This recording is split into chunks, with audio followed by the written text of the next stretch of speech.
Naktī no piekdienas uz sestdienu noliktavā stendē izcēlās liels ugunsgrēks, kuru glābēji turpināja dzēst vēl sestdienas rītā. Uguns nelaime notika uzņēmumā Sijā stendes bruģis. Piekdienas naktī 2:37 valsts ugunsdzēsības un glābšanas dienas saņēma izsaukumu stendē Stacijas ielā 19.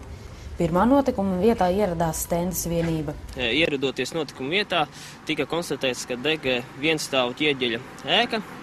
Tā bija ražošanas ēka, aptuveni 400 kvadrātmetru platībā ar atklātu liesmu. Ugunsgrēka likvidēšanā piedalījās Sabiles, Stendes un Talsu komandas, taču grūtības sagādāja tas, ka uzņēmuma teritorijā nav ūdens ņemšanas vietas un glābējiem bija jābrauc uz citiem hidrantiem. Beigās tieši tāpēc arī izdega 1200, aptuveni 1200 kvadrātmetri liela platība.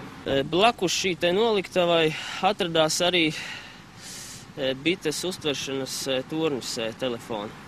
Tas arī mazliet cieta, bet, cik man zināms, jau svētdien vakarpusē tas jau tikai atjaunots. Lai novērstu uguns atkārtot izplatīšanos, dzēšana beidzās tikai sestdien ap 1:00 pēcpusdienā. Tas bija liels ugunsgrēks, jā, jo šādi te ugunsgrēki īpaši katru dienu šeit nenotiek.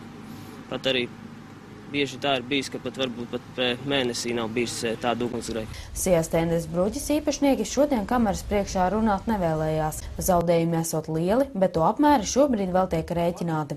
Viņu prātā bijusi ļaunprātīga dedzināšana, par ko liecinot uzlaustas durvis, un tas, ka degšana sākusies no iekšpuses.